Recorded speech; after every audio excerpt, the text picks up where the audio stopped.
Subscribe to our YouTube channel and press the bell icon to get the latest updates.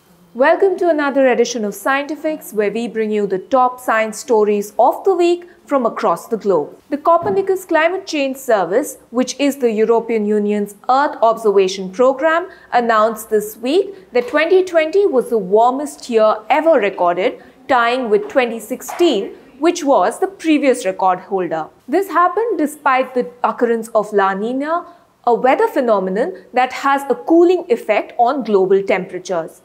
The last 6 years on the calendar have all been the 6 hottest years on record.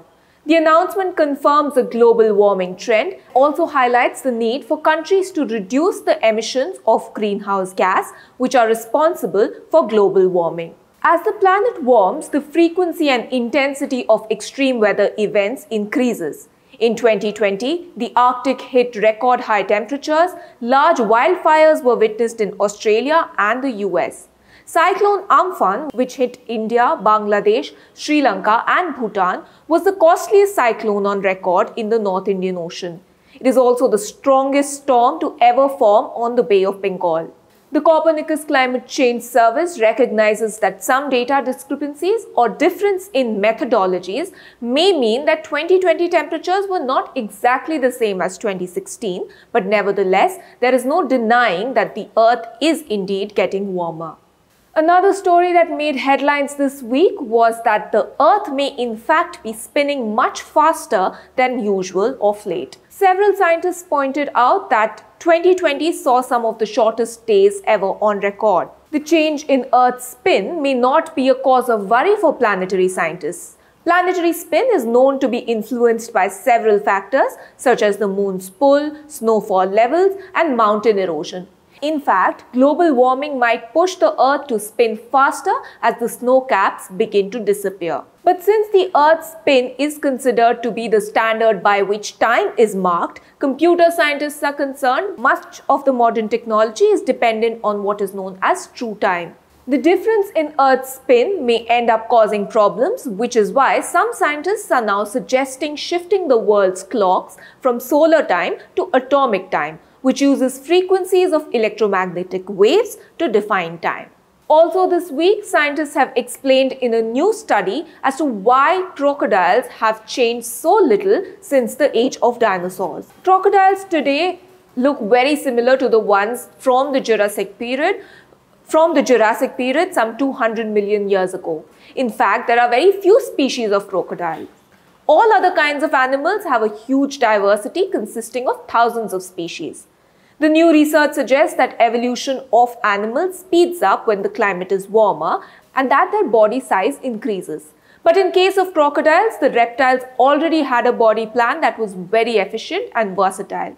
They did not need to change in order to survive. This could also explain why crocodiles survived the meteor impact 66 million years ago, which wiped out dinosaurs.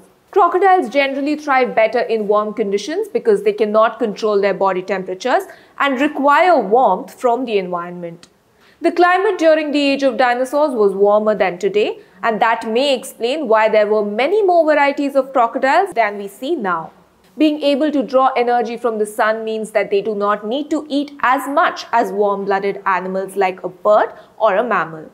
Meanwhile, analyzing a 41,000-year-old skeleton of a Neanderthal child found in a French cave in 1970s provides fresh evidence that the ancient human relatives buried their dead. Whether or not Neanderthals buried their dead has been a topic of long-standing debate. Here's why finding this is of interest to scientists. How Neanderthals behaved could shed light on their cognitive abilities and whether, like modern humans, they were capable of symbolic thought. Dozens of buried Neanderthal skeletons have been discovered in Europe and parts of Asia over the course of 150 years. But most weren't excavated using modern methods, which made it difficult to determine whether these bodies had been deliberately buried. Researchers re-examined the remains using modern high-tech methods and concluded that the corpse of a 2-year-old Neanderthal was deliberately laid in a pit dug in the sediment. The position of the skeleton also suggested that the child had been placed there intentionally. The head, which is pointed to the east, was raised higher than the rest of the body, even though the land inclined to the west. Also this week, researchers took high-speed videos of two woodpeckers to understand why the beaks don't get stuck inside tree trunks. Consider the fact that when a nail is hammered into a tree trunk, it gets stuck. But the same does not happen with the woodpecker's beak.